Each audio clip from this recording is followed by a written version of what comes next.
Welcome, ladies and gentlemen, to Original Characters, a podcast all about deep diving into your favorite franchises to the seediest underbellies, the original characters. Man, that was a little bit more animated than I'm used to being. But anyway... Yeah, you fired that fucking off. That was great. We don't write anything before this, folks. We're just that good. I'm Jeff. I'm Kevin. And we are your original characters. You made us to make more original characters. Thanks, Dad. And Mom. And, Parent. Parent, yes. That's the Guardian. word I was looking for. Everybody's like, ugh, shutting off right now. X. No, people are into it because we're doing My Hero Academia this time. That's right. The number one anime happening in Japan right now, probably. If not, it should be. I feel like it's definitely, well, I mean, apart from like Naruto or Boruto or whatever. Does anybody like Boruto? I've only ever seen people like shitting on it. It's kind of like China Buffet in that there's so much to eat, and yet it's all just kind of okay. I think that's Naruto in general, Yeah, personally. I feel like that show really takes advantage of its really long runtime by sort of giving you a Stockholm syndrome with its characters, but My Hero Academia is actually pretty well paced and energetic. It fucks around a bit, but it's a solid anime. It's the type of fucking around that brings you closer to the characters and not in a Stockholm syndrome way. Yeah, like it has definite defined arcs in which the characters like fuck around in between, but mostly it's about these like big story moments. And if you're listening to this, you probably know what My Hero Academia is already. Although, like, there are, like, a lot of people who wrote into us who were like, I don't know what the fuck this is. Anyway, here's my character. Yeah. Which is great. That is great. And I encourage people to do that even if they're not familiar with the source material, because that'll get us some of the more interesting characters, I feel. But My Hero Academia's world is, like, really well defined, and it's really kind of set apart, I think, from Western superhero media. Mostly in that quirks are they're like one idea with many uses. Like some superhero, like Superman has like frost breath, laser eyes, flight, super strength, speed, and like a My Hero Academia character will have like acid spit, but they can use it in 15 different ways. They're a lot more resourceful with their powers. Yeah. It's like X-Men, where the X-Men have one power each, but they use them in much more like thoughtful, interesting ways because they only have the one power. Yeah. It's really fucking good. And I don't super love superhero stories that much. And I'm not like crazy about shonen. I watch a fair amount of it, just because there's so much of it. But I just think My Hero Academia is really well animated and well plotted, and it's a good fucking show. It is a great show. It has a very interesting story to go along with the standard shonen story that is sort of placed in front of us to begin with. Like, I want to be the guy is the shonen story. Yeah, this is more I want to become the guy. Like I have to become the guy. Like, yeah. Like there's like more interesting things happening in the background than like I'm going to be Hokage and these guys are standing in my way. Yeah, because it's more Midoriya, the protagonist, is he's a lovely young man. It's just he doesn't fully understand his powers, and he has to increase his power levels very shonen style, but it's more about understanding what his body is capable of and like understanding himself, and less about just trying super hard. It's more about thinking super hard. Yeah. He's not getting stronger through training is the thing. No. Like all shonen is about I train, I get stronger, I'm at that new plateau. He starts out this story getting the full extent of the powers he's probably ever gonna have. Right. He just has to learn how to use them little bit by little bit, or otherwise it will obliterate his body. Yeah, he's a baby cobra. He doesn't know how to control his venom, but in this case his venom is super fucking strength. Like, I love superhero stories. Really? Although I'm getting a little burnt out on them. I'm not gonna lie to you. They're, Like, every movie is a superhero movie now. And I've been reading superhero comics since I was a tiny tot. So, I've sort of branched away from that into, like, non-superhero type stuff way more heavily. But I still love a good classic superhero tale, which this is not. No, this is definitely a shonen with superhero like dressing all over it. Yes, it's written in that like charmingly Japanese manner when they're taking something from like the American culture and it's viewed through the lens of like a Japanese culture. And Japan has this is like a shot in the dark. Yeah, but Japan has a massive like wrestling world. Yes. Like, wrestling is huge in Japan. And a lot of the naming conventions, costuming conventions, personality styles are taken straight from, like, Japanese wrestling characters. It also reminds me a lot of so the developers of Dead Rising they're developers from Japan working for Capcom, and their goal was to make something so appealing to the West that their game would sell better in America than in Japan. And the lead developer said, we're trying to make a hamburger, and we ended up with a Japanese hamburger. Like, it's still a hamburger shaped, but, you know, it's got that, like, delicious soy sauce taste. Yeah, everything about Dead Rising is visually and surface level very American video gaming. To the point where a lot of people didn't know it was a Japanese game when it came out. Yeah, until you kind of see it move and you hear the characters talk, and like in its style and in its enthusiasm especially, it sort of fails to conceal the fact that it's Japanese. I think the main thing that like sticks out to me as being like, this is the stamp of Japanese influence on this game, is how not seriously it takes everything just to the edge, the periphery of the main storyline. Right. Once the main storyline has like, once you've reached the edge of it, there's nothing but absolute goofiness beyond it. I think also one of the things like we as Americans find goofy that Japan just sort of accepts is that in Japan there's like no division of like fighting spirit really. Like you could have fighting spirit about baking bread or working in an office or being a musician or being a superhero. In America we're like, yeah, power is just a warm gun or whatever. Like in Japan it's like, no, power is whatever you put passion into. And we find that really goofy for some reason. Like, that's true. I never really found that too goofy. But I guess I've grew up watching a lot of anime, so I was probably just used to it.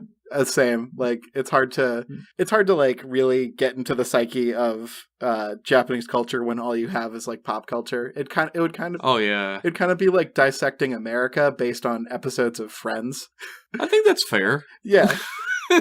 Yeah, like you could kind of get something close to it, but you're also a couple years off, and also maybe some of that stuff doesn't apply anymore, and also you're missing a whole bunch of, you know, commonplaces that are understood by its intended audience. That's true. The like goofiness in Dead Rising I was talking about is that you can put Mega Man X's helmet on and fight zombies with a lightsaber. Yeah, it rules. But it is awesome. I fucking love that game. Beyond the charms of My Hero Academia that drew us to doing original characters for it, little asterisk note right here, we had both previously made original characters for this series, I'm sure. Yeah, I made a new one. I had a very jokey one called Guesstimate, who could 51% accurately guess the number you were thinking of, but that didn't seem to have much. That's just one of the regular citizens. You can't be a superhero like that. Yeah, I think he's either firmly in the support hero camp or not at all there at all. You gotta have a good superpower that's got a million uses, like having balls on your head that are sticky. Oh my god. We're not even gonna talk about the worst boy. I just love that the creator of My Hero Academia was like, yeah, I don't really know how to write like a lecherous character that you would like, so I just wrote one you wouldn't. I mean, he definitely... Well, don't even remember. I don't remember Grapehead's name, but Mineta is such a horrible, terrible character that I think he's almost a fuck you to like the editor looking over his shoulder, being like, "Well, what if we had a character who loved boobs?" Well, I wish that were true. That's the most positive way I could spin that. The creator said that he likes. He made that character because he himself is a lecher. Yeah. So yeah, you can kind of tell there are a lot of teenage girls in way too tight outfits. But this is true. There is a teenage girl who has to have her breasts showing mostly in order to use her powers. So. Yeah. And I mean, I could do with less of that. But that's a whole, like, other sector of Japanese culture that I'm not qualified to delve into and super critique. But it doesn't really play in American culture. It's like... Not really. We do that shit in comics, but it's usually with, like, 20-year-old women. It's true. We don't actually do that shit too often in American comics anymore. Anyway, ever since, like, a lot of female creators have gotten involved, like, the characters that used to be wearing leotards that barely cover their breasts are now wearing actual costumes. Yeah, and, like, it's important to call that shit out and not, ascribe too much of it to a cultural difference, because it doesn't really matter. You're probably talking to people in your culture when you say, I don't think teenagers who make, like, smoke grenades out of their boobs is a very positive, like, female character. But beyond the scope of the show itself, although we both love it, there is an entire fan culture around My Hero Academia in the West. Yeah. That's centered very heavily on Tumblr, is what I've found in my research, my heavy, deep research. Yeah, I found a few on DeviantArt, but definitely more on Tumblr, and a bunch on Twitter, since a lot of artists have moved to Twitter. And the OC, like, the My Hero Academia OC meme, as it were, has kind of moved on to Twitter, I feel. This is true. I've actually made one of those for, like, I'm an artist, if you don't know. I do commissions and stuff. @_Jeff Pennington, hit me up. Buy him. Buy my soul. I mean, art. But a client had me design a character they had in their head, which was just a teenage boy who had the powers to have a duck's head. Oh yeah, I saw that, and I really liked it, actually. So I've done the My Hero Academia fan character meme, which is like the UA character file from the back pages of the actual manga. Yeah, and that's how I kind of designed my character, was I sort of looked at a lot of bullet point characters and was like, okay, like these are easy to sort of fill out. Oh man, I didn't do that. I fucked it. Oh well. I also looked at the Wikipedia entries, which are very concise, and I stole a bunch from there, where like a lot of the outline stuff from there. I'm excited to hear about it. I feel like we probably missed the biggest portion of My Hero Academia fandom entirely. What's that? Shipping. Oh, well, fan characters are shipped with non-fan characters, like canon characters. Fan characters are shipped with fan characters. Fan characters are shipped with characters we haven't even met yet. We just heard about. Jeff, I'm tired and you're married, and we don't have enough energy to really delve into that sector, do we? That's like the deep end of the pool. We're trying to learn the doggy paddle over here in the kiddie section. We're not ready. Well, maybe we'll try with some of the characters we get from our Yeah, we should ship the email characters we get. Yeah, let's I actually wrote my character with like a little asterisk in mind that he's bi, so maybe we can ship him with pretty much anybody. Awesome. Yeah. I don't think anyone's gonna want to be shipped with my character, but I'm gonna do it anyway. I love it. So we're not touching any of that, though. Yeah. Well, we are actually now, but we're not getting into it with our characters specifically at this time. It kind of strikes me as like the Harry Potter thing, where like it's just it's fun to like smush people together and say kiss. Like, oh yeah, well that's like half the internet. Like, yeah, half the internet is made up of pornography, and the other half of the internet is made up of kissing pornography between fictional characters. I just don't feel super comfortable doing that with teenagers. Well, I didn't actually make a teenager. You didn't make a teenager? Oh, cool. No, I made a professional hero. Wow, okay. That's awesome. I made a teenager. Good. I'm glad we got the balance going. Cool. Because a big theme in My Hero Academia is about the next generation of heroes taking over for the previous generation. The passing of the torch. I have a little bit of that in my character's backstory as well. Ooh, Yeah. I'm ready for that. All right. Can I tell you about my OC? Yes. Please enlighten us about your My Hero Academia OC. Okay, but no one can steal him. Do not steal. Stop stealing. That is implied all across this fucking podcast. Do not steal. If you take nothing away from this podcast, do not steal. I think that's a commandment in something or other. My character's name is Andrew Drew Nancy. We're already off to a good start. He's from Texas, and he transferred to UA because he's a big Midoriya fan. He knows about it? Yeah, he saw him on TV. Oh my, he transferred. This is a stalker. You made a stalker, sir. Oh, totally. He's a fanboy. His hero name is Dullahan. Oh, that's a great name. Yeah. I'm getting an idea of what his power might be with that name. And his theme song is Ghost Riders in the Sky by Johnny Cash. What does he like? He likes Texas chili, spicy food, American football, horseback riding, playing the harmonica, video games, especially Rayman, and cowboys. I'm the Rayman. There's a little, that's highlighted in my brain. Yeah. I'm getting all kinds of ideas about this guy. We're getting close. He dislikes people making fun of his Sandy Squirrel accent, villains, cattle rustlers, scary stories, and technological overreach. Well, he's very conscious of the zeitgeist happening around him, at least. Yeah, he wants to be able to repair his own tractor. Oh man, did you make a Trump voter? No. I made he's probably from Austin, the more liberal part of Texas, but he's he's concerned about technology moving faster than law. Oh, that's a good thing to be concerned about. And his quirk is rocket limbs. I somehow knew. I don't know how. The Rayman thing kind of cute. So Drew can detach nearly every joint on his body and fire it off with explosive force. That's awesome. He's Plock. He's Plock, yes! I put Plock down, but I thought nobody would know Plock. But Rayman is a little more better known than Plock. It's true. So he can shoot his forearms and legs as rockets, and he can kind of steer them.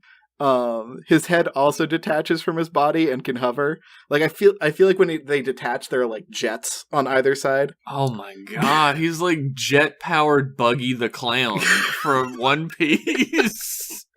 See, I didn't know that one. There's also Dynamite Heady, who's oh yeah, he throws his head. Yeah. There are a ton of video game references you could do with this character. Why does so many characters throw their body parts? Now that I'm thinking about it. I think it's because it's easier to animate. It's true. You just free float them and have them fly across the screen and you're done. Yeah, pretty much. I mean, limbs are monstrous. I've tried to animate many walk cycles in my life, and it's excruciating. Yeah, tell me about it, buddy. I've been trying to animate a walk cycle for years, so... I mean, I've just tried to do it with 8 pixels, so it's still too much. But this character should be, well, no, he's still going to be hard to animate because I feel like when he's all attached, you can't really tell that his limbs explode off from his body. Does he have little rockets just on his upper arms at all times, or do they come out when he fires them off? I feel like they're when you pull off his arm, it looks like a prosthetic, except there's a jet engine on the other side of it. That's awesome. Yeah, I really like the idea that it's every single one of his joints too. So one of his quirks, but not like quirks. Is he cracks his knuckles when he's thinking, and little green flames come out when he does that. So he can like fire his fingers off if he wants to. Yeah, he could do a little pea shooter thing and shoot his finger guns like Spike. Kevin, can he rocket launch his dick off? He's a teen, and we know he's tried, but he doesn't. He doesn't have full control over what he does. I did write down somewhere. If he sees a butt or whatever, he like blushes and his head explodes off his shoulders. Which I think is a funny gag. That's great. He doesn't do the nosebleed thing. That would be great if his nose rockets come out of his nose and his neck and sends him viral. What else I got for this guy? So when his legs are detached, he can kind of hover, but only for like 5 seconds. What? A lot of his fuel is tied to what he eats, so he's always got beef jerky in his pockets. I love the little drawbacks that powers have. Like quirks always have like a little drawback or a limit too that I really love. Yeah, that's so like teenagery, I feel, where it's like my favorite character in My Hero Academia is Sero, who has the tape powers. Oh yeah, that guy's powers are both hilarious and awesome at the same time. I mean, he's basically Spider-Man. He's Spider-Man with scotch tape that comes out of his body. And apparently if he uses too much of it, it says his skin dries out. I'm like, that's funny. But I figured I'd just go with he gets like super hungry, because I love the idea of he loves like beef and spicy foods and Texas shit. That was my favorite arc in the Flash comics, where Wally West became the Flash, and his powers were like limited because he was like younger, so he had to constantly eat like Baby Ruths by the fucking like bar full in order to keep his speed up. Yeah, I love him in Young Justice, like that episode where he has to run across the continental United States to deliver the heart. And he's only got so many like butter snacks or whatever. So I just took that and put that on Drew Nancy. Old Drew Nancy. He's also dumb as shit. He's like dumb as a bag of rocks. Like, he's probably the worst detective in the entire world, which makes his name fun and ironic. I just love that his name is Drew Nancy. That's like my favorite part of the character so far. And it's great because all of his classmates would have to call him Nancy-kun. Nancy-kun. So great. So his special move is called Break Action. Great name. Yeah. So he partially detaches his limbs to just get some of the jet out, and that lets him punch super fast and strong. And he came up with that move by watching Midoriya, and he was like, wait. What if I can copy my hero? Exactly. He's never heard of All Might either. Despite being from America. I think you made an A+ character, Kevin. I love him. Let me get into his costume too, because tell me. So like his costume incorporates cowboy motifs with some silver medieval armor. He wears like, I was going to go with like the long duster, but I think it's a little plaid, and it's kind of cape-like, which I feel that snags on a lot of shit. Yeah, we've learned some lessons about capes in the past 10 or 15 years. Yeah, so I went with long brown poncho. Awesome. Clint Full Eastwood on man with no name style. Hell yeah. And he's got I wrote, I was maybe a little toasted when I wrote this, cool as shit cowboy hat with tons of buckles. Now I'm picturing it like Lulu from Final Fantasy X, it's just made of buckles and belts that are stacked on top of each other. But like hemp poncho on top of that, and shiny silver like medieval bracers and leg guards, because like he's got to absorb some of that punch energy somewhere. This guy is too fucking cool for school. What else? I wrote, of fucking course he wears a domino mask and a handkerchief on his face like a cool bandit. Of fucking course he does. Of fucking course he does. And when he shows, this is like my favorite lame thing. But when he shows up to a fight, he plays a harmonica, but he's literally the only person who thinks that's cool. He just like plays it through the bandana mask. He just puts it in his mouth. I guess he could have like a guitar or something, but I think there's already a superhero or a like professional hero who does the guitar bit. I think there is. That's the thing I ran into a million times coming up with ideas. I'd come up with an idea and be like, "Oh, that already exists. Never mind." I looked up like Rocket Punch heroes in Google to see if anyone else did something similar, and like there is one OC that has like magnet powers, but like they can only detach their limbs. But they had this like really cool idea where their hair always faces north no matter where they turn, and I'm like, that's really funny. That's great. But I decided to really like double down on like the rocket shit, because I also like Ingenium, Ida, yeah, Ida's like jet legs and shit like that. Like the fact that they don't really care about basic biology. This kid is just born with jet legs. Like, yeah, that's he's cool just born with jet legs. He has these giant calves that have like the Tortoise Beats Hair Bugs Bunny cartoon engine inside of. God, I fucking love this show. This show is fucking amazing. Like, I feel like it was hard to sort of hit the right balance of goofy, like fun-loving teenager and like cool powers, but like exploding limbs is both really stupid after like all of his limbs go flying off, and also really cool like when the battle starts. He's just a torso at that point. He's a torso that can hover for 5 seconds. And then he just flops onto the ground. I had this image of him like putting all his jet fuel into his leg stumps and like going really high to like get a better angle or catch somebody, but then like falling to the ground and feverishly eating jerky to get back up.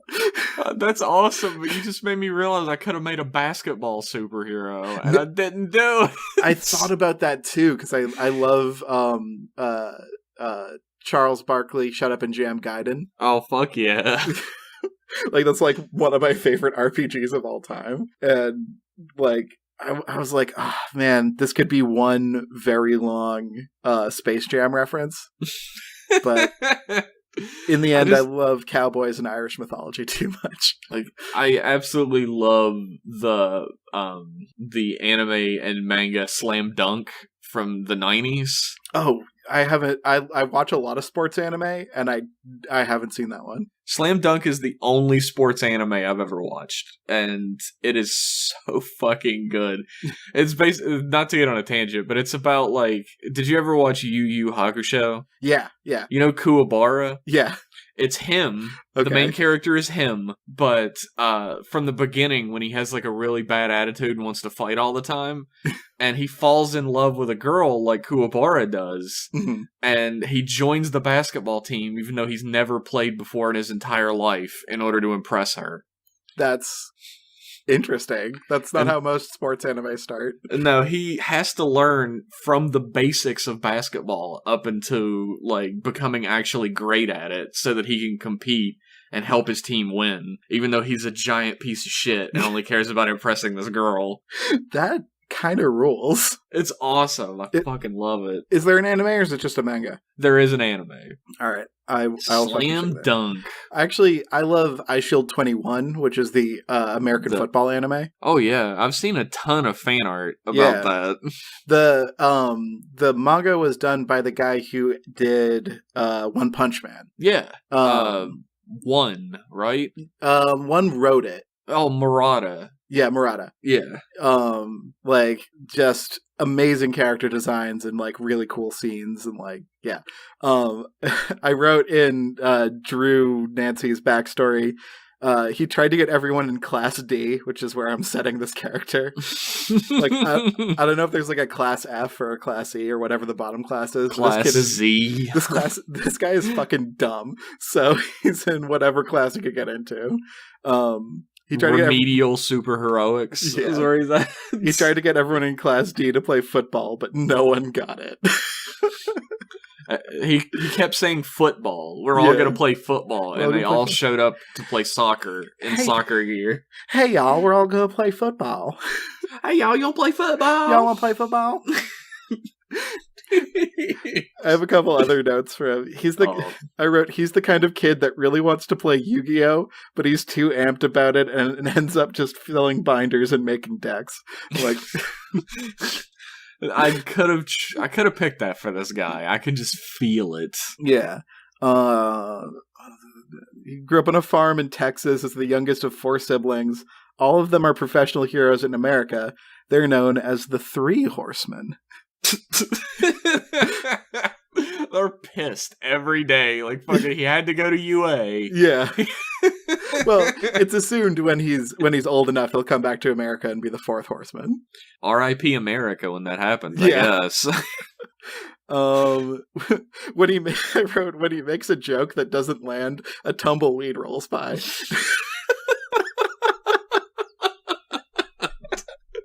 That's ingenious. I love that. I love this kid. I think he's fucking great. This is like, I could see this dude being an actual character. Like, mine is not gonna be an actual character, but yours could really be one. And I wrote, he actually stole his hero name, Dullahan, from his sister, but he didn't think anyone in Japan would notice. This poor kid. I love him. He's such a fuck up. He's definitely like a fuck up in a way I like teenage characters to be fuck ups, in that, you know, they steal hoping they won't get caught. They like try really hard to be in a group despite not knowing actually how to like improve that group. Like, I love him. I love him too. And I got to end him off, the My Hero Academia wiki has 5 stats for every hero, and I have my 5 stats for him. So in power, he's got a B. He's pretty powerful. Like, he's a punchy boy. Loves to punch. How low does power go? So it's on like a 5-star system. Oh, okay. So I gave myself 17 points across 5 qualities, but they don't really have a consistent point scale. Oh no, you can have as many points as you want for some of these characters. Yeah, this makes him kind of like middling power level, like not for a high schooler. Like, he's not great. I think they actually go up to 6 because there is an S tier, but this is like I'm frantically like scrolling down these ranks that you get. Like, power, okay, he has this for my character. So like the 5 are power, speed, technique, intelligence, and cooperativeness.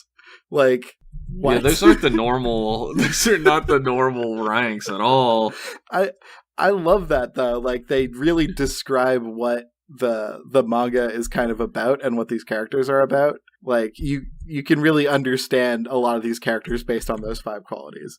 So like Drew's big qualities are power, technique, and cooperativeness. He is maxed out in cooperativeness.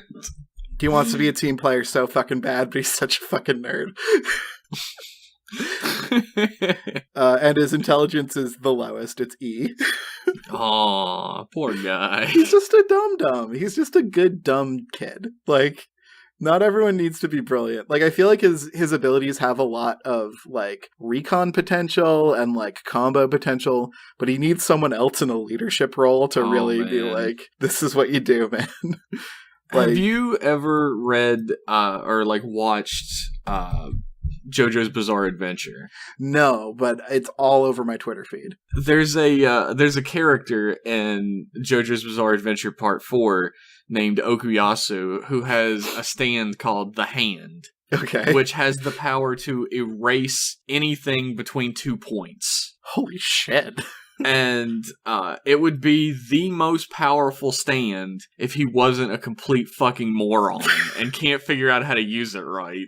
Like, he's so dumb and like completely dense that no one worries about him having this crazy powerful stand. That rules. Yeah, that's kind of like, I feel like when Drew like grows up, like, he'll be able to fly maybe semi-regularly. He'll, you know, be able to like loop his rocket fists back around so he doesn't have to run over and go pick them up again. Like fucking Nerf darts. Oh, like, man.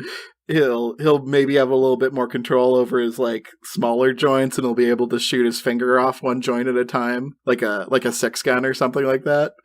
Oh like, my god, that would be perfect for him because he's a cowboy. Like I feel like once he gets a little more finesse into his technique, he'll really like become the superhero that his siblings are. But yeah, right now he's just a dumb kid who's like, this kid in Japan seems real cool. I'm gonna stalk him. I mean, follow him to the school. I'm gonna stalk him and teach him about what America means. He's kind of like Mike TV. Oh my god. I think you've made the perfect My Hero Academia original character. Thank you. I mean, I think I fucking love this character, and a lot of it I pulled from, like, when I was a teenager, I made a character that had similar powers, and I kind of adapted him a little bit, but like, going off the rocket limbs and, like, the Texan in Japan stuff, like, I feel like Drew is very unique. I love him. I love him, too. I love him. I love him. He's a good boy. I want to hear about your character, though. Well, first things first, I actually made a character before, ages ago. Oh, nice. Long while ago, when I first started reading the manga. I forget what I think his like name was Jetstream. Ooh. And he had the power to control wind, and he had a pilot theme. That's right, you told me about him. And now there's a character who has all that in the actual story, so I was like, well, he's done. Erase. It's really hard because, like, you have to have this one singular power with, like, a very versatile use, and, like, I feel like there are only so many ideas that work that way. The character I actually made is named Gelatinous Black. What? His name is Gelatinous Black. His real name... before we recorded this, my friend Kevin sent me a message on Twitter that was like, we'll also be able to talk a little bit about cultural appropriation, because these white kids sure love giving these characters ridiculous Japanese names they don't understand. I did say that. So your friend Kevin is right.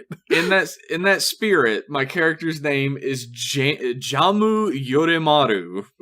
Wow, that sounded pretty good, like, pronunciation-wise. Which means jam, like jelly. Yep. And son of Jiggle. Oh my. Or descendant of Jiggle. Yoremaru. Oh, God damn it. That's actually really good. I want to be woke about this, but I actually really love that. And it feels right. It's a pun, because every character in My Hero Academia has a pun name. Yeah. And you'll understand it as I go along. He is 35 years old. Hey, so he's Kevin, who is also a hedgehog age. They could be friends during the crossover. Yeah, they could be ancient anime characters together. He was born January 22nd, which makes him an Aquarius. Nice. He is 6'8" and 325 pounds of pure muscle. Oh my god, he's like the Blob. His quirk is called Jellyface. Gelatinous Black's quirk gives him the power to extrude a jelly-like substance that goes well on toast and scones. But he must continuously eat jellies, jams, and preservatives in order to not lose the ability. Wait. Hold on. Okay, sorry. No one is entirely sure if he's actually producing this new substance or if he's just spitting it back out mixed together, but everyone is super grossed out regardless. Does the jelly come out of his face? Oh, you'll find out. He uses this power less often publicly, since Endeavor told him, and I quote, it was super gay at a meeting of the top-ranking heroes. Endeavor is a piece of shit, everybody. Yeah, I think we can all agree on that. Endeavor is toxic masculinity, and he probably would say that. Absolutely. Endeavor is a goddamn abusive father. He's a piece of shit. He is the worst fucking dude. As a side effect of the jelly-face quirk, Gelatinous Black's head is shaped exactly like a gross wiggly jellyfish that's just hanging off of his neck down his body. There's always some of that jelly he produces running down his body, so most people try to avoid him whenever possible. He must spritz himself with a spray bottle of water he keeps tucked in his utility belt at least once every minute, or his head will dry out and he'll die. It's his worst fear. Oh my god. Does he have, like, eyeballs, or is he just a jelly, like a jelly head? He just has a jellyfish head. There's no eyeballs or anything. It's just on a human's body. That's great. I can picture him in the background of basically any MHA scene. Being self-conscious deep down about his gross gel head, he's spent every free minute since he developed the quirk at the gym working his body into perfection so that he'll be able to be a butterface and still totally pull. I was about to say, I pictured him totally buff. He's buff as fuck. Therefore, his body is massively muscled and tanned. He uses this prodigious body and strength most often in his heroic adventures, along with the unnerving look of his nasty jellyfish head. You don't want to see that coming at you in a dark alley. That's for damn sure. So I used a regular template, so it had eyes on it. And I sat there for a second, debating on typing not available. But instead, I came up with a stroke of genius.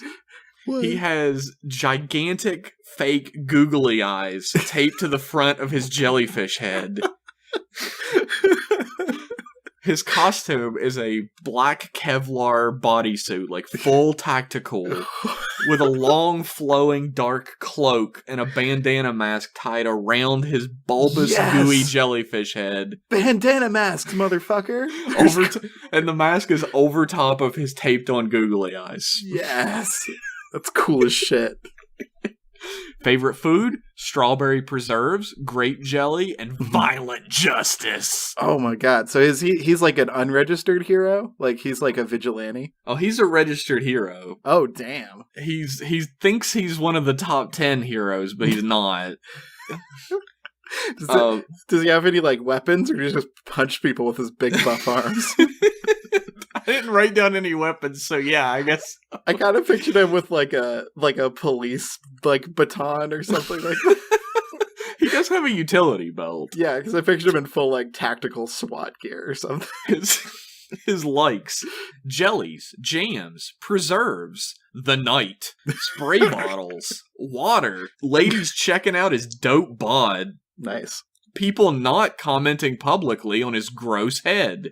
Fair. Googly eyes. Violence against criminals. Violence against other superheroes. Violence. Bones being broken and jiggling. Oh my god. His dislikes: judgmental people. Criminals. People who aid criminals. Pansy-ass bitches like All Might. People pointing out that his head is a jellyfish. Anyone who doesn't take him seriously, he's a serious superhero, goddammit. I picture him taking one punch to his fucking jelly head and dying. It just absorbs punches. It's just a jellyfish. It just sort of reforms around the fist. That's how he catches people. He lets them get that first punch in and they're trapped. He has a really cool scene where he takes that punch and then he like kneels over and he like picks up one of those googly eyes with his fingernails and he puts it back on. And he's like, "You just made the worst mistake of your life." He has friends. Oh, fuck. His best friend is his aged butler, Marlin, who, you guessed it, has a fish head. Yes. He has a sometime sidekick named Fish Oil, who secretes a really nasty-smelling oil from his hands. We both went kind of SpongeBob SquarePants. Gelatinous Black cannot smell the disgusting oil because he doesn't have olfactory senses, but there have been complaints from the licensing board, so he no longer adventures with it. Jesus. My man's got enemies. Oh no. His main enemy is the Fisher King. Holy shit. Awesome. A criminal kingpin who operates an illegal underground fish market and racketeering business. He wears a crown and a pair of hip waders over a king's robe and fights using a bunch of trick fishing poles like Green Arrow has trick arrows. Oh my god, that's fucking awesome.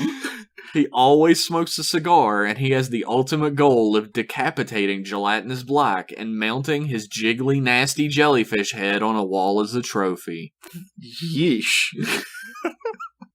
Rivals. Gelatinous Black sees himself as the natural, correct answer to goody two-shoes heroes like All Might and big jerk bullies like Endeavor.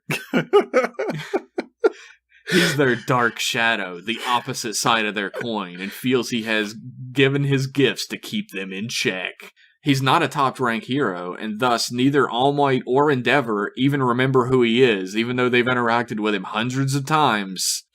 But he still thinks they're his rivals. That makes him the chameleon. They'll never see him coming. It's all part of his power. They are both always freaked out by his head, as if they are seeing him for the first time every time they see him. Christ. Let's talk a little bit about his personality. Spoon it up. Give me it. He's a dark avenger of the night, mysterious and vicious with an unquenchable thirst for both justice and fruit purees of various viscosity. All right. This is a good time for me to bring this up again. So he eats the jelly and then he excretes the jelly? He fires it out. It's like super high pressure jelly. It might be that he's creating new jelly. Gotcha. Or he might be regurgitating jelly really hard on the enemies. But without a constant supply of jelly, he can't replenish his jelly projectile. No. He has to fill up on jelly every day in order to have enough jelly to make it through the day. I mean, that's real. Don't we all? Don't we all, man? He's obsessed with becoming the dark shadow of the top heroes and is also quite self-deluded into thinking he's one of them. He wants revenge, violent, justice-filled revenge on all those who refuse to take him seriously. I mean crime. Criminals are the worst. There's also a deep-rooted self-consciousness on the fact that he's a jelly-headed freak. Aw. The whole idea I had for this character is All Might is obviously a Superman type. Right. But there does not exist a Batman. So I was making a character named Jelly Jammer who had the head of a jellyfish, and I was like, wait a minute. That's really fucking smart.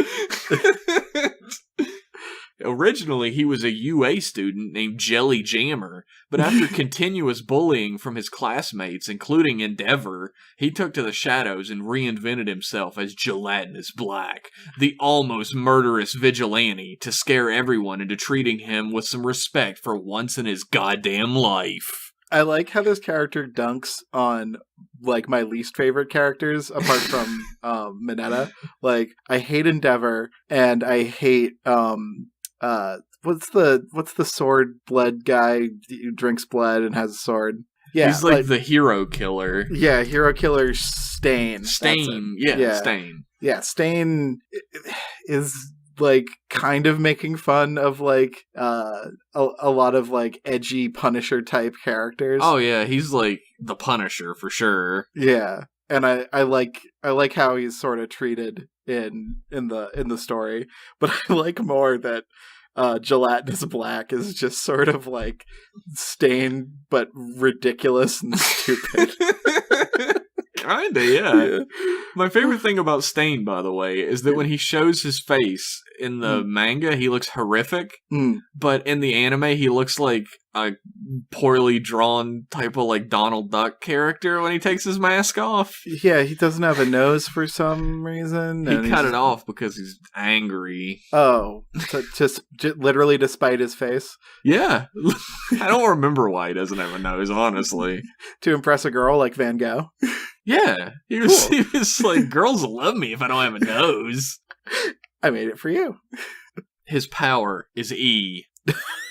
Yep. He's real strong, but it's not super strong in any way. Yeah. His speed's a D. He's trained himself to the perfection of human ability. His technique is A. He's got all of the physical techniques that you could possibly have without having a superpower. And also, he could shoot jelly out of his mandibles. So he's like better than Batman almost. That's right. Batman can't shoot jelly? Yeah, and he's bougie as fuck. I mean...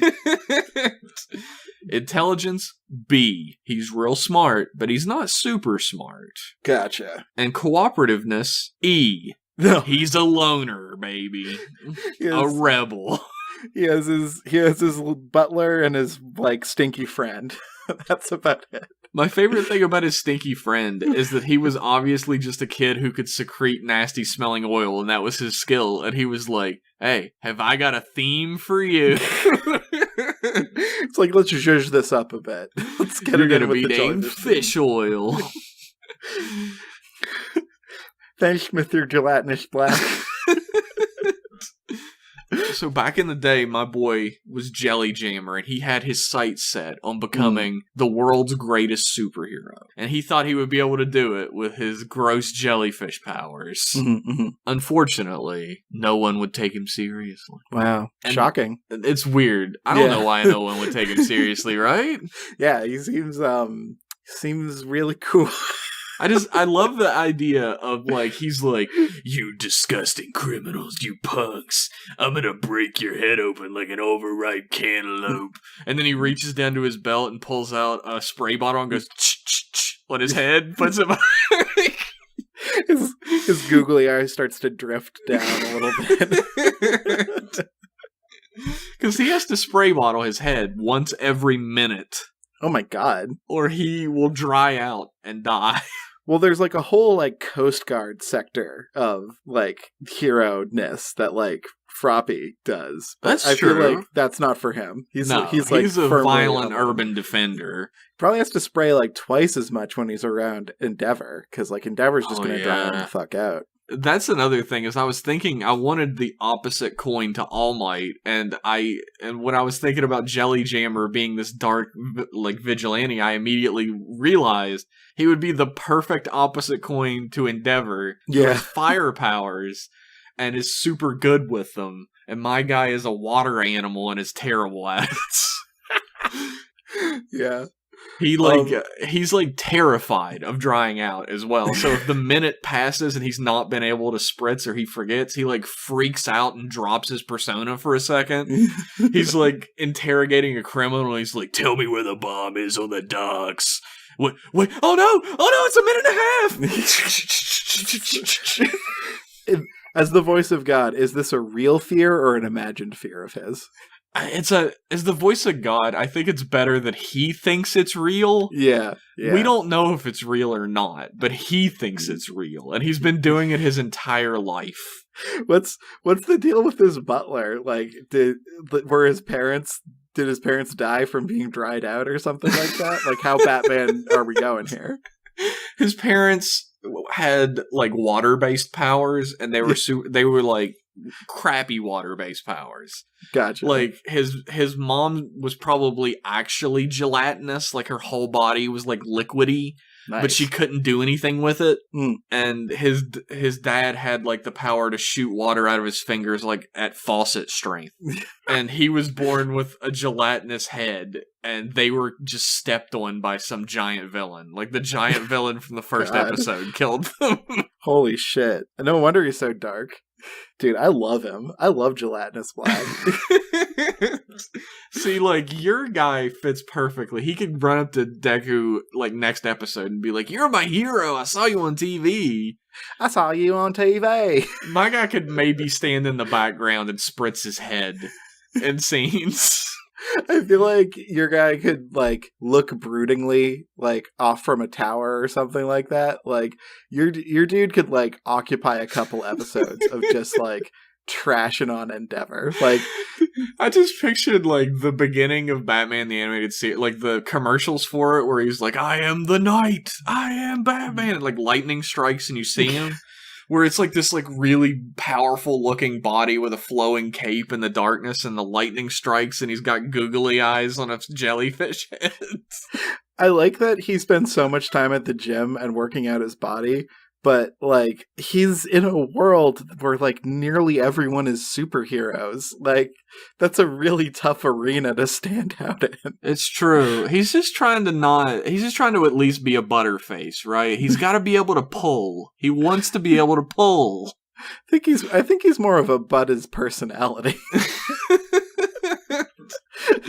I just love that there are all these characters in My Hero Academia who have, like, the head of something. Yeah, me too. And I wanted to do that so bad, and I was like, what's the worst thing you could have the head of? I thought about doing, like an animal hybrid character, because I love Froppy. Because Froppy's great. Awesome. She's the fucking best. I was going to do a dog-headed guy and do a bunch of dog jokes, but the chief of police is a dog-headed guy. Yeah.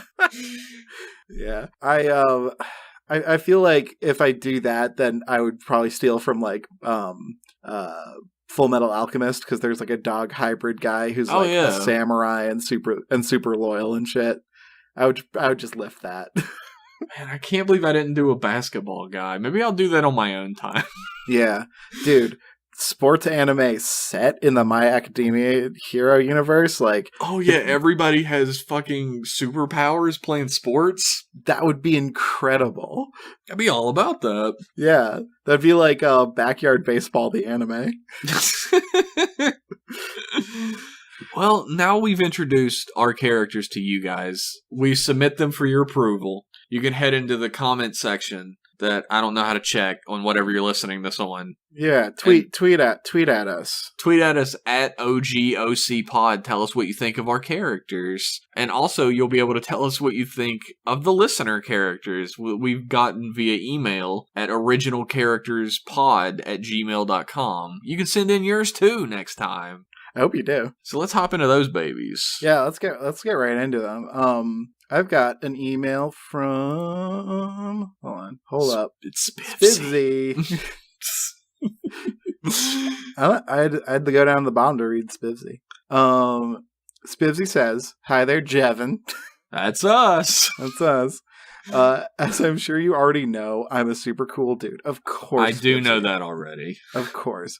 So cool, in fact, that I already have some My Hero Academia fan characters under my belt. But rehashing old stuff wouldn't be as fun, so I'm going to make up a new one just for you. Thanks, Spivsy. Just for us. His name is Goblin. That's his actual name, not his superhero name. Damn, terrible parents. Goblin. Just the worst. Oh, that's kind of cute. He's 17 and he's 6'5". Damn. That's a big-ass goblin. I think that's an orc at that point. Yeah, me too. Quirk. Physiological color change. Goblin has chromatophores in his skin, which allows for rapid changes in pigmentation. He can mimic every color on the visible spectrum and is working on ultraviolet. That's pretty cool. He's That's like a fun color. Does he have to be naked? Oh, yeah. Can he, like, manipulate the clothing he's wearing as well? Or are we talking, like, the phasing guy's powers? It says the chromatophores are in his skin, so I think we're looking at an Invisible Boy scenario. We're looking at Naked Man. Goblin's mom has the mutation quirk Squid, which is where he gets his color change abilities from. I'm picturing just a squid head, just a squid mounted on a muscular human woman's body. Damn. Gelatinous Black missed out on his soulmates. Yeah, she married. She tied down. His dad had a size change quirk. All Goblin got from it was larger feet than normal. Then they named their child Goblin on top of it. That rules. Goblin never got into any of the top hero academies after he failed the exam to get into UA. Being able to change your skin color turned out to be not super useful for fighting giant robots. Yeah, they really got to change that intro exam thing. It seems a little stacked. It is stacked against people who can't punch robots and hurt them in some way, so... But it is going to come up. But how did Animal Kid and Invisible Girl make it through that exam? Yeah, how did able to throw gooey hairballs make it through that fucking exam? The only answer is the principal is a perv, too. Yep. Fucking little hamster-ass pervert. Not getting into any academies didn't dampen his spirits, however, and since failing, he worked on toning his body. Sounds familiar. Oh my god! So he's now super buff. I mean, holy shit, this guy is big. So, I don't know anything about fitness, so correct me if this sounds unrealistic, but he can bench like 1 million. Sounds holy about right shit, to me. he fucking One Punch Man. This was mostly so he could punch bad guys more proficiently, but it's also because to use his power effectively, he has to have a lot of skin showing, and he might as well look good. That's what I'm saying. Hell yeah. This guy sounds like he'd be in Gelatinous Black's camp, like, hands down. Like, they both go to the gym together, obviously. Oh, definitely. Even though this guy's 17. They go to the same gym, and, like, Gelatinous Black, like, spots him. Oh, definitely. He's tried using his power to camouflage himself, but he didn't want to be free dicking. He can only do it from the waist up. He didn't want to be free dicking it all the time, so he can only really do it from the waist up. Free dicking it is great. He's not trying to Porky Pig it out here. Like, he's trying to cover up the bits. I feel like if he had like a support hero or something, or some mechanic like person to make him just a color changing thong, like that's all he sufficient. needs. That's all he needs. So his special move is disorientation. Goblin grabs a hold of the bad guy and pushes them against his chest, then changes his color so rapidly that they throw up. It's gross, but it's effective. Damn, that's fucking harsh. That sounds... You described it perfectly. Gross, but effective. I love that. He changes his hero name a lot because he can't settle on one he likes. Right now, he's calling himself Paint Can. I see why he changes it a lot. Maybe we can get him goblin. Like there's a Goblin Shark. Maybe he can be Goblin Shark for. Can Goblin Shark change his color? Well, I mean, it fits with your I'm gonna make him into my sidekick. Yeah, definitely. Goblin's best friend is a guy named Rick who smells really good. I am gonna call my first ship of the night where I ship Rick with fish oil.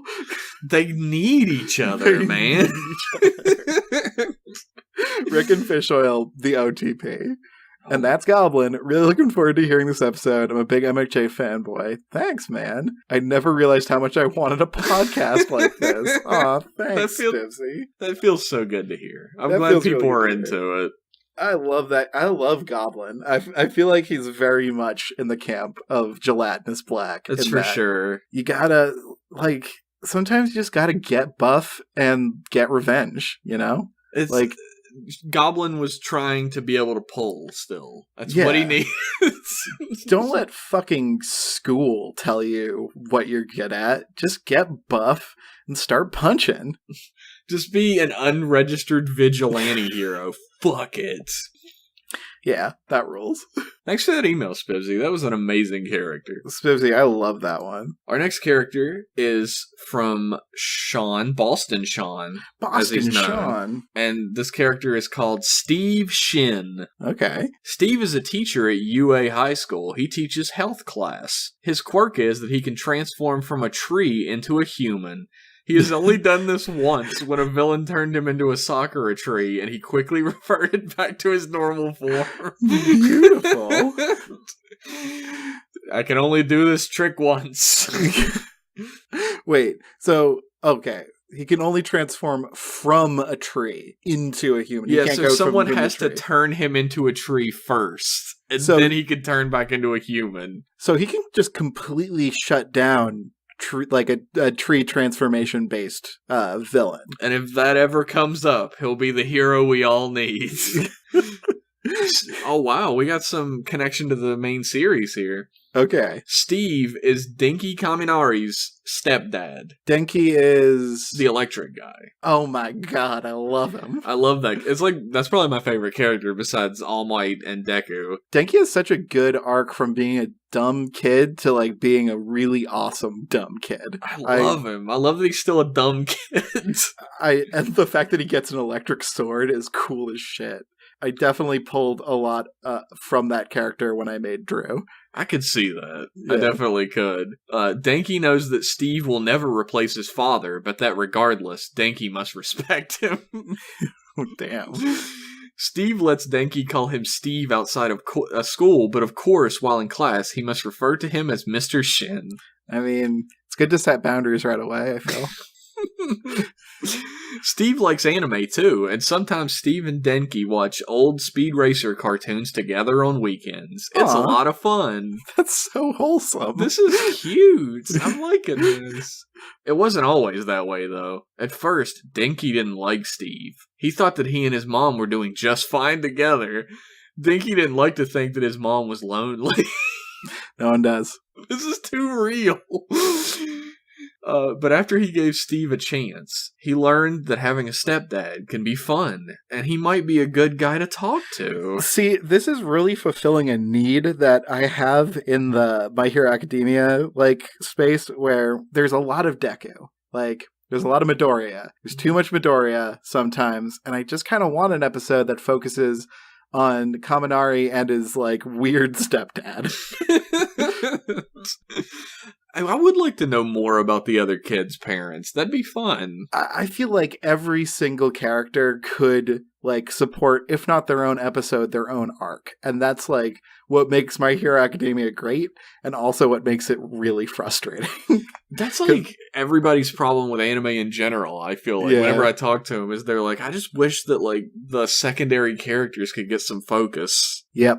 Recently, however, Denki found some of Steve's private magazines in his garage.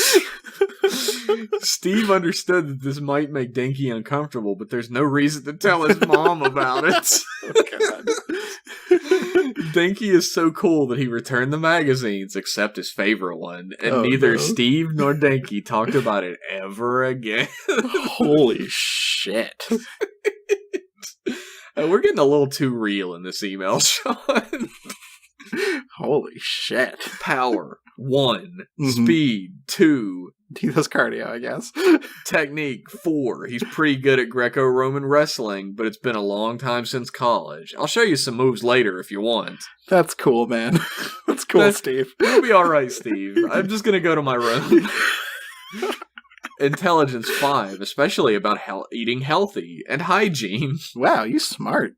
Cooperativeness, 5. The key to being a great family is understanding and knowing how to keep a secret. Oh no. Yikes. His favorite show is either Speed Racer or Friends. That's a big split, I feel, but yeah. And his favorite food is pepperoni pizza with pineapple. Thank you, because that, I feel, is the only good pineapple pizza, equation going on. I don't get ham and pineapple, because ham doesn't really taste like much to me. But, pepperoni... See, I love ham, but I'm 100% in agreement that pepperoni pizza with pineapple is better. Yeah, because pepperoni is, salty and spicy, and you get more of the salty-sweet combo. It's great. Pineapple pizza haters, they don't know what they're missing. No, people so virulently hate pineapple on pizza, and I'm like, you ain't ever tried that shit, bitch? You don't know? Yeah. Thanks for that email, Sean. Thanance, Sean. Your character made me feel a heartfelt feeling, and also very uncomfortable there at the end for a minute. I feel like that sort of tension is what makes the character real. It's very real. It's too real, some might say. Our next email is not signed, but should I use his first name? Sure, we'll just say Kevin. Yeah, this is from Kevin, and I gotta respect a fellow Kevin. It's a good name. This is a good name, and so is this name. Kevin writes, James Jim Jimmings was a normal boy of 27 when a radioactive crab pinched him on the toe. Too real. Ripped from the fucking headlines. Oh my god. To Jim's amazement, the crab turned into a Jim. Jim Carrey, to be specific. What? What the fuck? With his newfound ability to spontaneously create gems with his blood. This rules. Jim decided to create a super team of Jims with him as the leader as the ultimate Jim.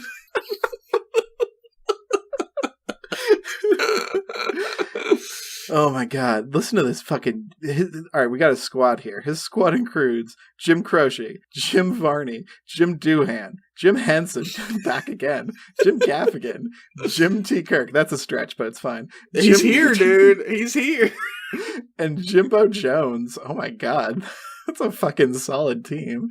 Under Jim's leadership, they have one goal: destroy all Johns. And this is specifically Jons. And you know what? I gotta say, fucking do it. Get Rest off your in ass peace, and do Jon it. Stewart. Man, what's he done for us lately? Oh my god. I mean, he's done a lot for like animal like rights and But shit. I'm not an animal. Fuck Yeah. it. Yeah.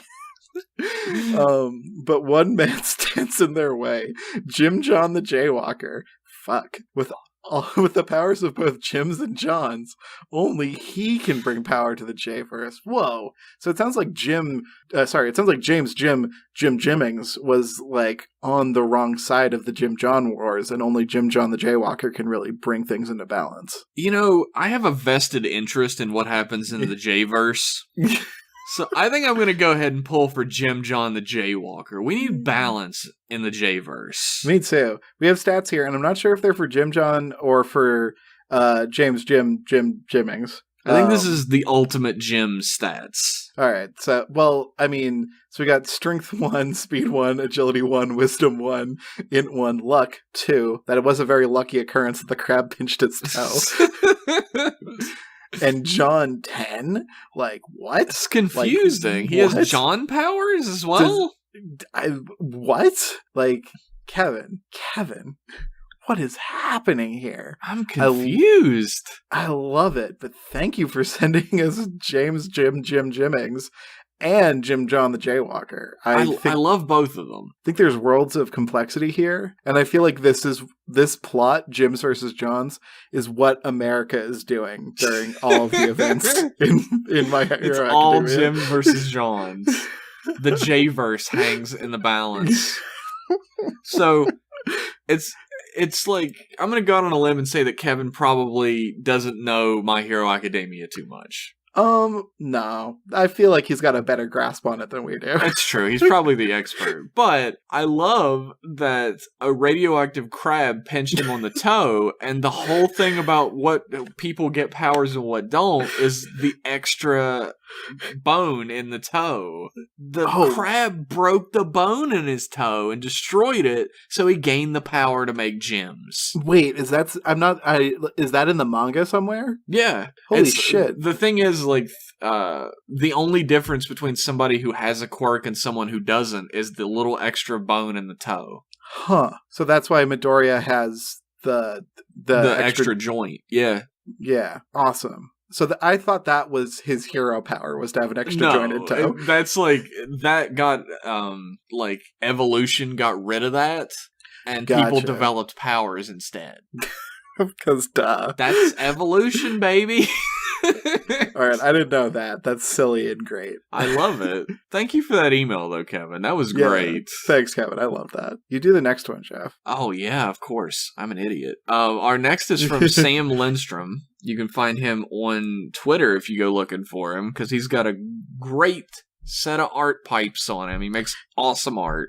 He's great, and I think his commissions are open again, but just throw money at him, because he's very good. Even if you don't want art, just give him money. Yeah, and why don't you want art, weirdo? Yeah, exactly. Exactly, Kevin.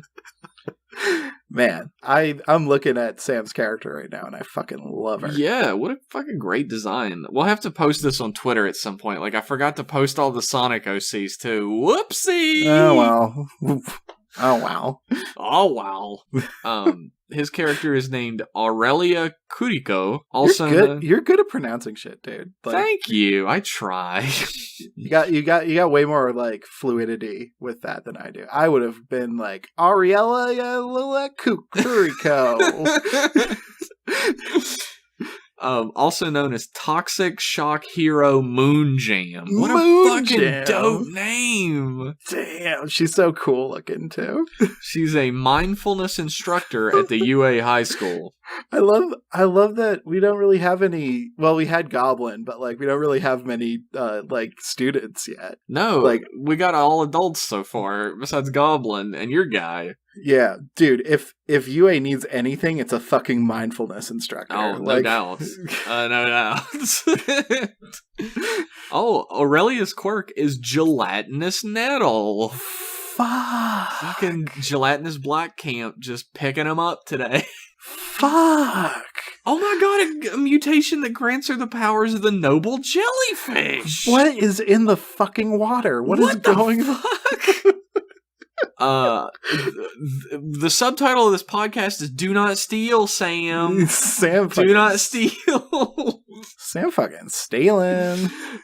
Contact with her causes a sting that could send a fully grown elephant into anaphylactic shock. Jeez. Jesus Christ. I hope you have medical insurance, America, because you got 30 minutes to receive treatment if you want to survive that shit. Oh my god, I do. I'm in the camp of people who wants to, yeah. Yeah.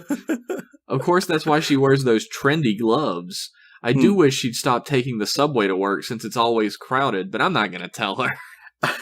I was gonna say, like, you don't want to accidentally bump against her. She's also immortal. You know that one kind of jellyfish that's kind of immortal? Yeah, that. I read ahead. She's technically 420 years old and 69 months old, but hey, who's counting? Nice. Those numbers seem familiar to me, but I'll move on. Nice. Thanks to some serious time dilation, days pass by her like seconds, and she's impossible to talk to. You ever talk to a 90-year-old you weren't related to? No thanks. Holy shit. You hear that, elderly? Fuck you, says Sam. Blasted. The only thing she finds funny are the entropy of the universe and the comic shenanigans of Harpo from the Marx Brothers. She fucking loves Harpo. That fucking rules. I love that so much. I'm much more of a Groucho man. I'm sure everyone can tell that who knows me. I love that she's the mindfulness instructor and she's fucking inscrutable. That's ingenious. You're right. Yeah. Her super move has her erupting in a cloud of polyps, each of which carries her exact genetic code, allowing her to subsist for all eternity. The polyps are just as deadly as she is, meaning no one has ever survived battling against or alongside her. Shit. This character is terrifying, Sam. She also does it when she's super bored. She's easily bored. Uh-oh. These polyps eventually settle into human hosts and use them as nourishment to regrow into exact copies of Aurelia. This is like the alien from Aliens. I love that Sam's have like this twist in the middle of each of them where like, this seems like a nice friendly character, and then they're like and then the genocide comes out. There's always so much genocide in Sam's characters. just like a hint, just like a pinch of lemon. Like There's thousands of her at this point, and most of them are hanging out in South Dakota. Do you know anyone from South Dakota? No. I didn't think so. I actually don't. So, this could be true for all I know. Damn. She's a bad teacher, I'll be honest. You know how, like, a lot of professors know everything about their subject but don't know anything about teaching? Man, it's just ridiculous. Plus, she squirts jelly from her eyes. Gross.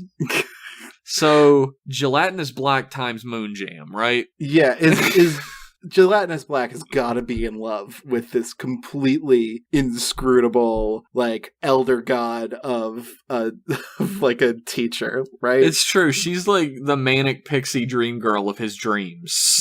Yeah, like, he'll endure whatever amount of horrible stinging pain. But because I feel like she can touch his face because it's also a jellyfish and not like poisonously sting it. Yep.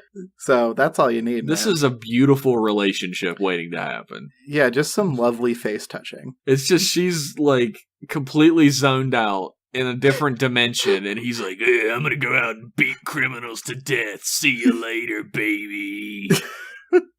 And she's like, "I have foreseen your death." And he walks out and slams the door, and she says, "Have a good day."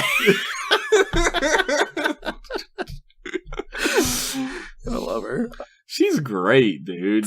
She's so great. The synergy is weird that happened between her and Gelatinous Black, but I'm digging it.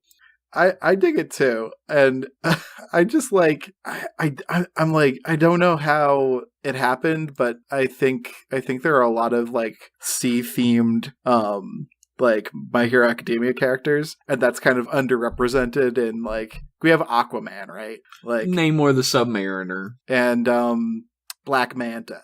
That's also an Aquaman character. Yeah, there's a lot of Aquaman and Submariner characters, but that's it, really. Thank you, Sam. I love that character a lot. That character's fucking dope, dude. I got a character here from Rian. Are you ready for it? Tell me. Are you ready? Tell me. All right. Tell me. All right. So this is... I'm going to try, and then you can do it better. Ueshiba Okoyo-ito? Okoyo-ito. I don't know. You got to take on that? All right, cool. All right, so his hero name is Lizarduman. Lizarduman. That's great. His quirk is autonomy or self-amputation. His quirk allows him to detach his tail and limbs. Oh, fuck yeah. My God. Fuck yes. Fuck yes. What are we tapping into here? The energy. Oh my God. We're all just tapping into the fucking zeitgeist today and coming out with the same stuff. Holy shit. Okay, his quirk allows him to detach his tail and limbs when confronted with danger to distract and or throw at his enemies. Body parts that are discharged of regrow to their original size over 6 months to a year.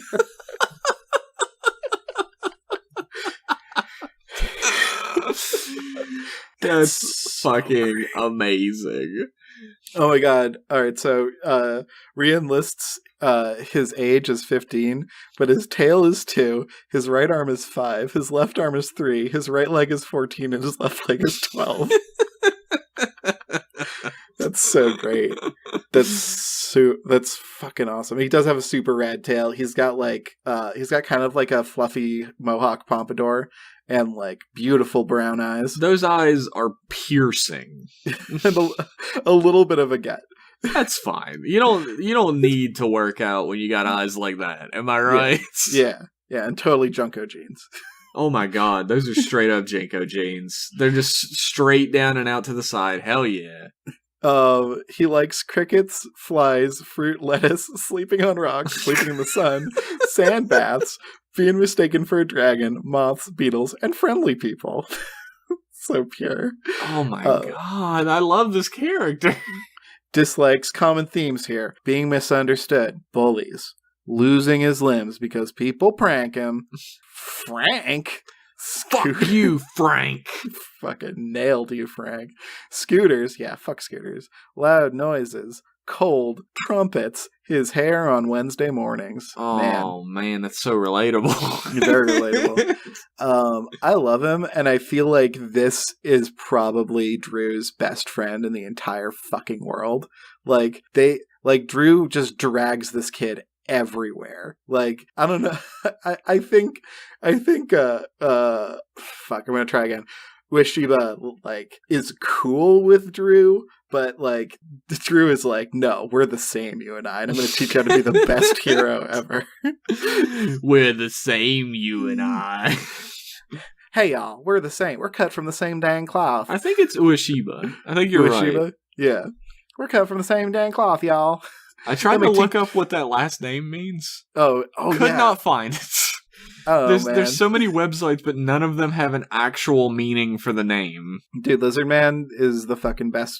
He's the best in the biz. And fucking Drew is gonna teach him how to detach his arm and hit people with it. But it's gonna take a while for it to grow back. So he's just gonna have a rotting arm. Hey, what do you mean you can't fire off your arms? You gotta throw them. You gotta throw. Just kind of crank it into a boomerang once the rigor mortis sets in. Oh my lord. Perfect friends forever. I love that Drew finally has a friend after all of this fucking Gelatinous Black crew we've seen. It's starting to balance out, I think. Thank you, Rian. Thank you for that, Rian. Our next character comes straight from Jared. Who specifically says, please don't steal. Oh, guys, stop stealing. We can't stress this enough. Here we go. Second episode. Let's do it. Welcome, class, to the newest student of UA High School, Penne Cavatappi. Yay, Italians. Penne was born with the quirk to spontaneously produce a seemingly endless supply of, what do you guess that is, Kevin? Pasta! He's a fucking stregonona. An ability he inherited from his grandfather, Linguini. It skips a generation. I want his dad to be named, like, Doug or something. Just a regular-ass name. Doug Linguini, or Linguini, parentheses, or quotes, Doug Cavatappi. Before he joined UA, he trained for years with his grandfather to hone and master his powers, but most importantly, Penne needed to learn to harness the awesome power of nigh-infinite pasta responsibility. However, despite his years of training, Penne has yet to fully grasp the ability to manifest cavatappi, the long corkscrew pasta that is his family's namesake. It is his greatest secret shame. Holy shit. No, Grandpa Linguini, I can definitely do it. I just don't feel like it right now. He's like making pasta and then like twisting it behind his back. He's like, see, I did it. While training with the other students at UA, Penne harnessed a deeper power of his quirk. He always knew that with time he'd be able to manifest not just pasta, but pasta with a variety of sauces, just like his grandfather. Whoa. However, when pushed to his limits, Penne tapped into an unknown level of his quirk. Not just pasta, nor pasta with sauce, but full-size jumbo manicotti stuffed with garlic rosemary sausage, red sauce, and a sprinkling of Parmesan cheese. And when he does this, you know You Say Run is playing in the background.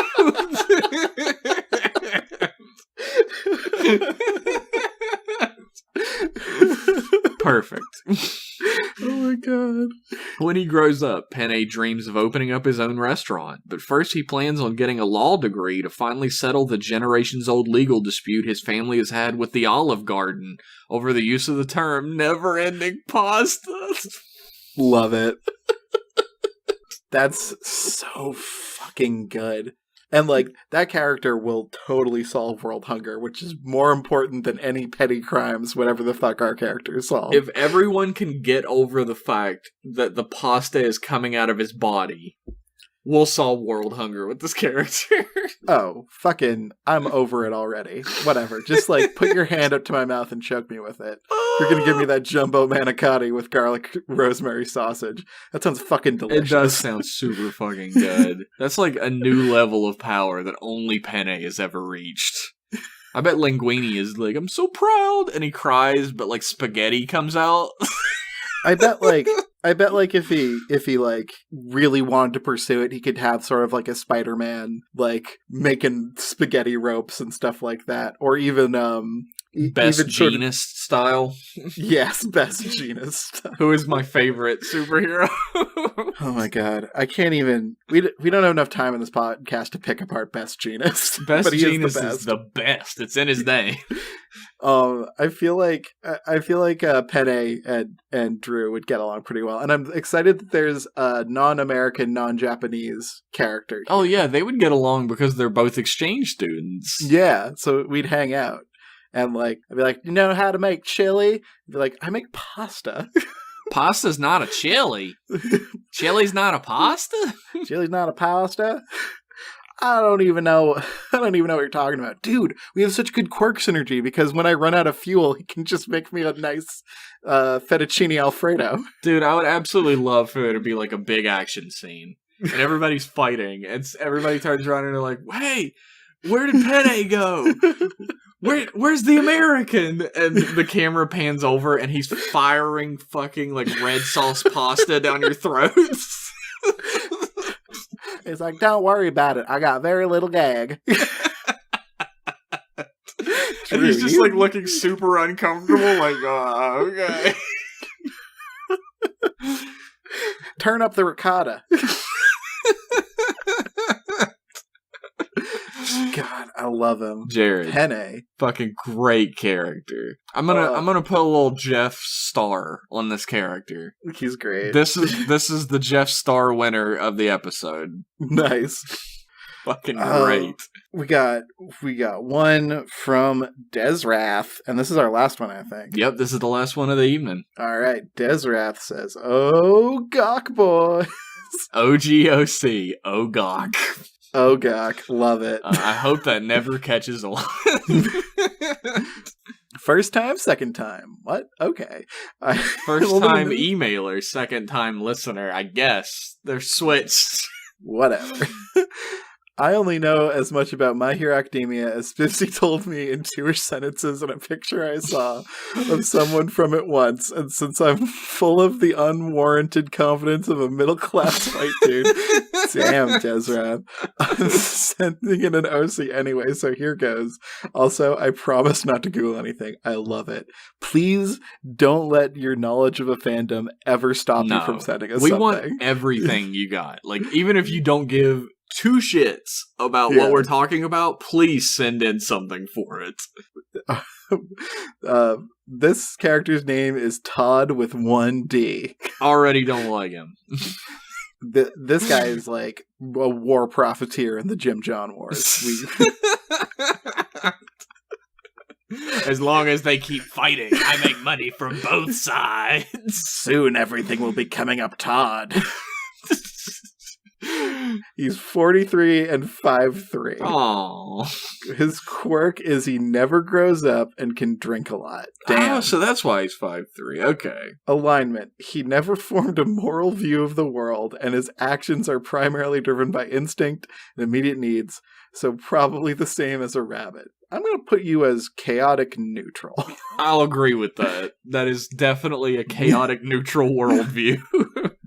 Bio. Todd with 1 D was born in a small town, probably in Japan. Does the show take place in Japan? Jeff, does it? I've only seen the anime. It does indeed. He was a quarterback of his soccer.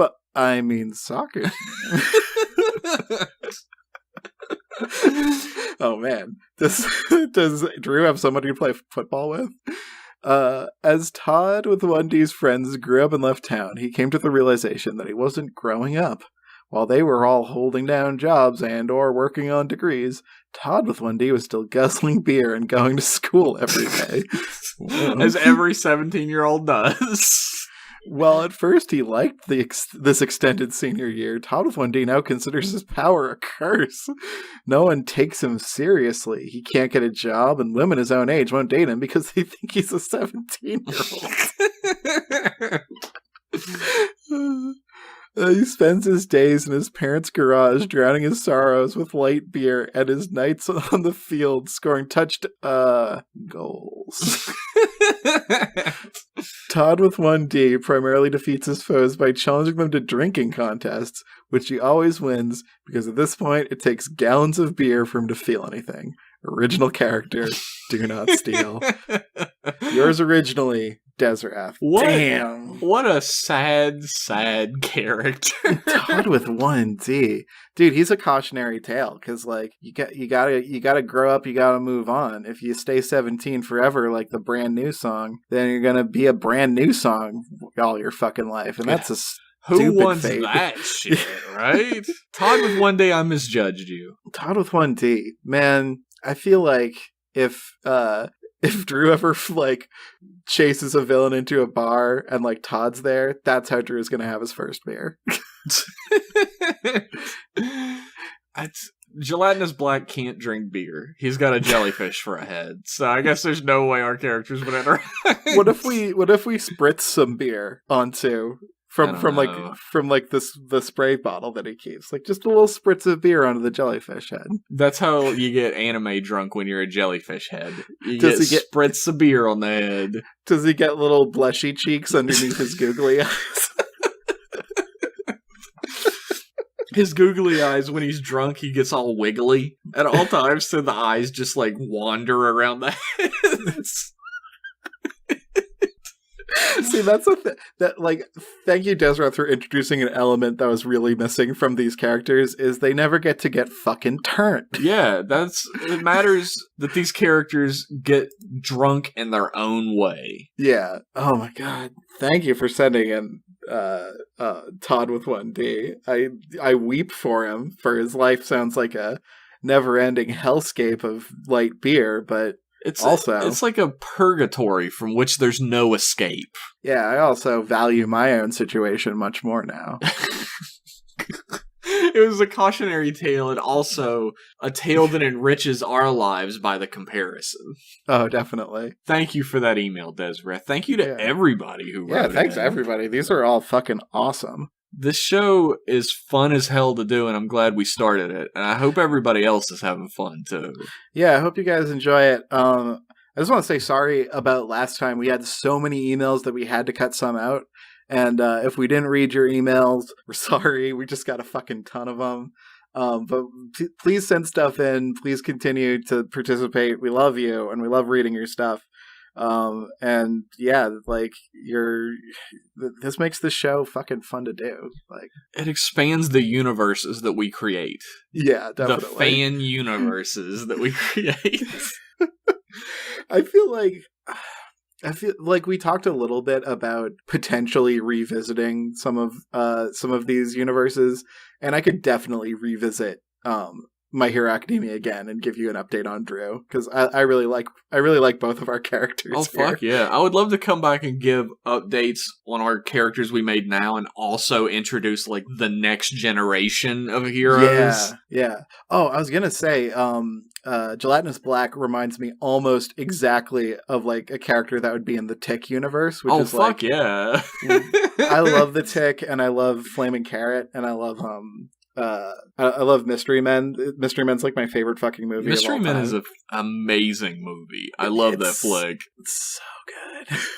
And like, he fits perfectly as a superhero in The Tick or a super villain from Savage Dragon. One or the other. He's perfect for. He also, he's also a little bit BPRD Hellboy. Oh yeah, I can see that. That would be like newspaper clippings on a wall of Gelatinous Black appears again. Yeah, because Hellboy has like characters that are just like metal detectors, and that's their superpower. Man, love My Hero Academia. I love all your OCs. Kevin, I loved your OC. Jeff, I love fucking you, dude. Dude, love you too, man. It's just love all around in this podcast right now. Totally. We never have a negative emotion ever. No, it's all positive all the time, or else the shock collars go on. Yeah, which I love. Anyway, if you would like to participate in all this love fest and have your original character read on the air, you can send it on in to originalcharacterspod@gmail.com, or you can follow us on Twitter @OGOCpod. This is the part of the episode where we normally tell you what's coming next. Oh shit! Yeah, do we get to say? We do get to say. Actually. Oh man, Jeff, you gotta tell him, because it's gotta be you. It's gotta be me. Yeah. On our next episode, not only will we have friend of the show, best friend of the show, Josh Henderson on from such shows as Continue, M-Class Podcast. My heart is beating so hard right now. Not only is he gonna be on here, but we're traveling back to the fantasy fiction world of Deranos. Holy shit. Where each of us, Kevin, me, and Josh, will be creating all new characters for the fantasy fiction universe and sharing them with you, and reading all about your Deranos characters. If you haven't listened to fantasy fiction, I got great news for you, and I got bad news for you. Yeah. Fantasy Fiction is a great podcast. It was one of the first podcasts that got me interested in like podcasts and making podcasts. And Josh made a bunch of very rude, very hilarious fantasy characters on it and told stories with them. And they're great. But sadly, that podcast is no more. You can do your research on why that is. We won't be touching on that. We're not going to say shit about that. But Josh's World, Theranos, is coming back, and we're making characters in it. And I'm so fucking pumped. We're back, baby. We're back, baby. Theranos. It's coming at you next episode. Make sure to send in your fantasy fiction characters to originalcharacterspod@gmail.com if you want us to read them. Yeah. It's going to be a magical time. I'll say Holy that. Shit. Magical time. Holy shit. It's going to be great. Fantasy Fiction was a perfect gem of a podcast that couldn't have lasted forever, but we're bringing it back for one more tour, baby. Yeah. One more thing. One more fucking fantasy. Not the final one. But not the final one. Yeah, and like I know I just want to while he can't hear us, because I don't know if he's going to listen to us. He's not going to listen to us. But I just want to thank Josh, because like, you know, he didn't have, we're only 2 episodes in, and he's like, hey, do you want to use my super exclusive like mid-condition like fantasy world? And we're like, yeah, we do. Oh yeah, it was his idea actually. Yeah, it was his idea. He was really giving for us, which is really cool. He's a great dude. Yeah. Love that guy. We're not gonna fuck it up. We promise. Kevin's not gonna fuck it up. No, we're gonna fuck it up. I make no such promise out the gate. I hope I won't fuck it up. I guess we'll see.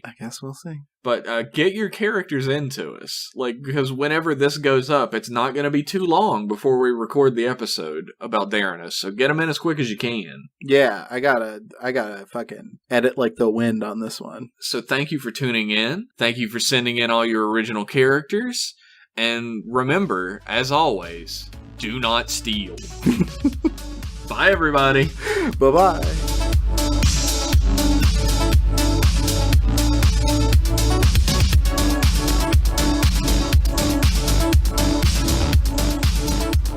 Thank you for listening to Original Characters. Our theme music is Kai by Vidazen.